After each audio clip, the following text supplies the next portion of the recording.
viewers, well, I'm laughing me can't find where the bloody tripod is.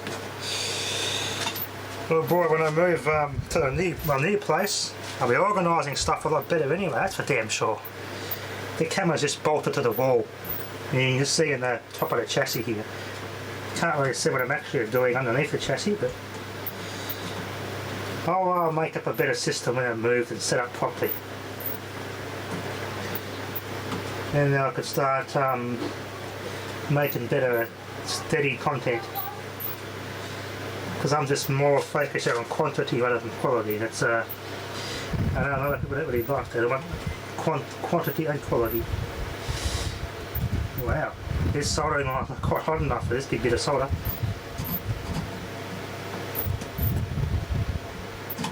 Holy hell. 80 watts, not at a higher powered iron.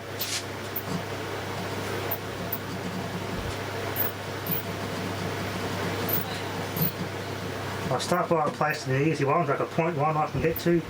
Replace that, 0.01. There isn't much capacitors under here. It's 1, 2, 3, 4, 5, 6, 7, 8 paper wax capacitors. Well, 9 actually. Yeah, I've slipped and bent myself before. I might have to do get one of the big soldering irons. This one, 80 watts, not quite hot enough. I managed to pull the radio out of the chassis without pulling it out of the front shell completely because it's got to unthread the dial off the pointer. It's a bit of a pain in the ass, but it's just as easy to do it without pulling it all completely out. It doesn't need to come completely out.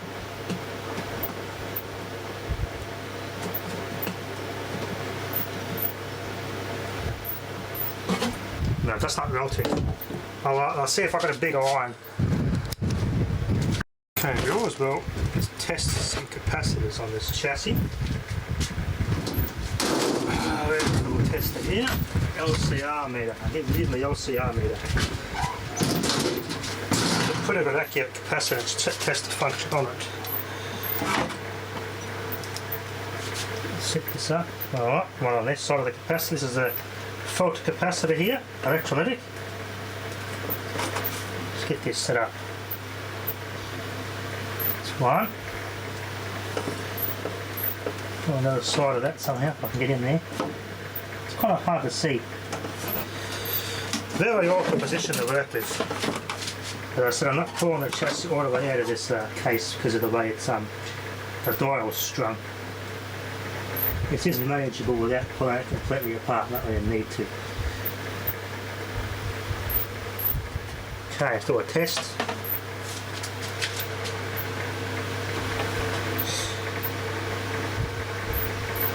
.46 microfarad.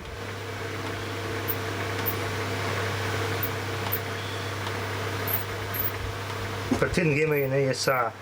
Obviously because it's not an ESR meter, but it's pretty close to 30 microfarad. Well, 24 microfarad actually. That's pretty nearly spot on. Alright, then that's not bad. That capacitor may still be okay. I'll change all of the wax capacitors and do that when they're last. Give it another test. Here's where we are. The camera's a bit awkward because as I said, I cannot find the tripod. There we go. Awkward shot, but it's a still video. So I've got two there. I don't have any 0.5s in my stash, or 0.05, so I'm going to have to improvise with a close one. It's a rare value, and not a common value, so I'll try the next closest one that'll fit that.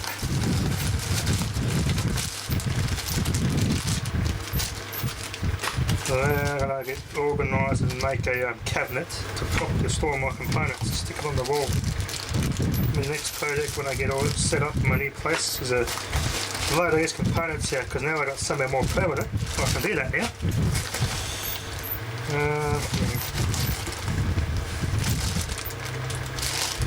My challenge with fixing radios is I've always used one of these tips on a high power. This is an 80 watt iron. I've always used a pointy tip. It's a challenge. It takes longer, but it works. I should get another flat chisel tip just for doing the big terminal strip solders. Make the process a lot quicker. Having this soldering flux does make it a lot easier. You can just wick it, pick the new solder on the old solder, and it picks it all up.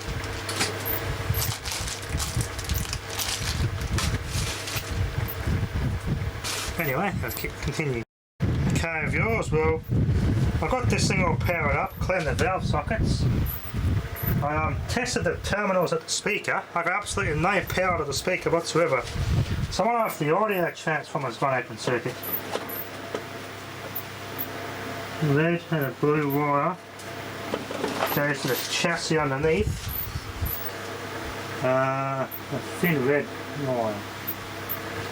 I found that the blue wire goes. Where's that little red wire going?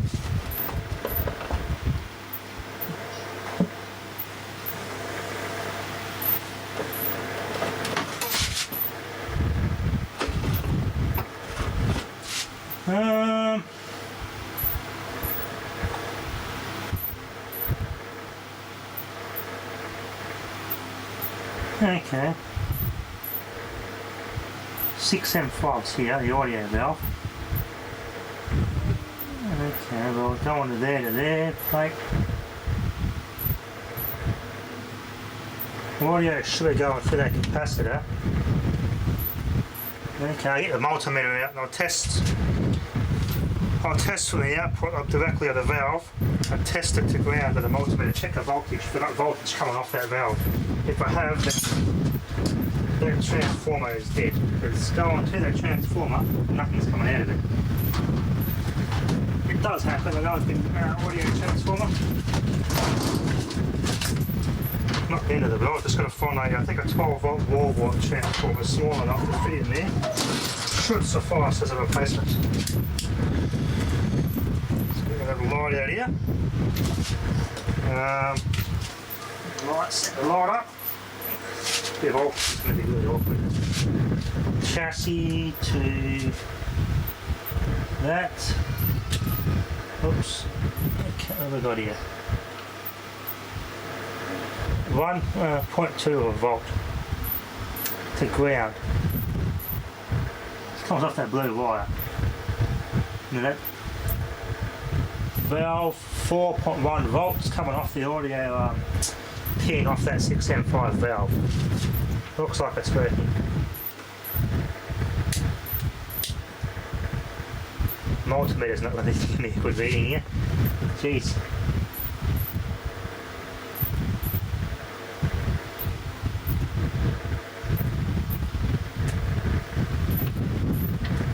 Yeah, possibly a bad audio transformer. Well, I just dropped the probe and started to be towed. Ouch. Also, may have a dead audio transformer here. I've checked the electrolytic, replaced every other capacitor except the 0.5s.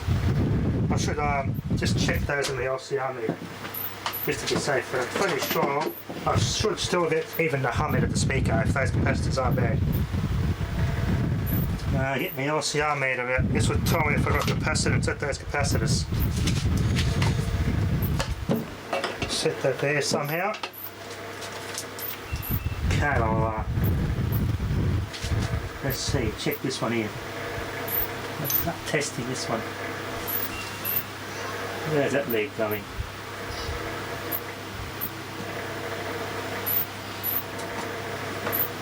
One there.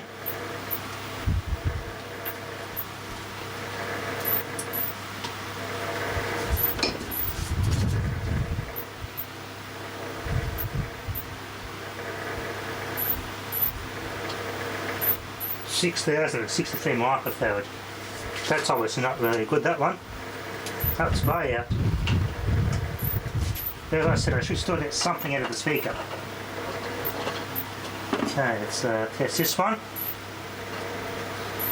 Further in the circuit here, test it again. Another one.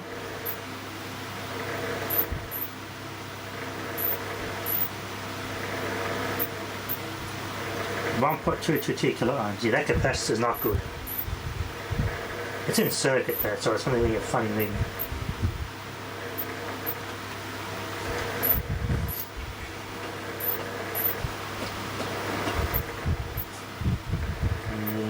Oh, not in parallel with any resistors there.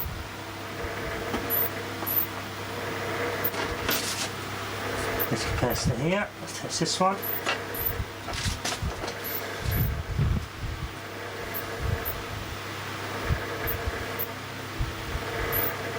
Jeez. Huh, one's good. Okay. I've got one good one. I've got one good capacitor. That's in the audio circuit too, and that capacitor tested good. That one there is going to the... Let's go into the... Going to the 6BH5, that one. The IF circuit. I don't have any .05 microphones that are replaced with. Might have to replace with an equivalent one. See what that does. Anyway, let's try that. Okay, well, 24th of May 1955, that transformer. Doesn't look burnt though.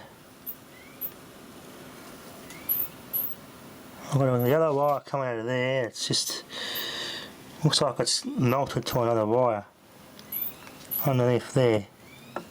Let's have a look at that. Doesn't look like it's a short, but we'll have a look at that. Let's get it unplugged. Have a close look at that. Well, I just got any wires that were touching and might have been shorting. I just put some liquid electrical tape on them. I had them not touching, I tested it, it still wasn't working, so I suspect the audio transformer has opened, it's got an open winding. Because I've seen it have voltage going into it, but nothing coming out. So it's possible that the audio transformer is open. I'll trace it back and wire in a new one. Actually, yeah, I got one of the radiogram speakers with a transformer on it. I'll just use that as a test and hook that up. And if that works, then this thing's working. The circuit's all working. It's just that transformer's bad. So it's a possibility we've got a bad audio transformer. Anyway, work in progress. Thanks for watching.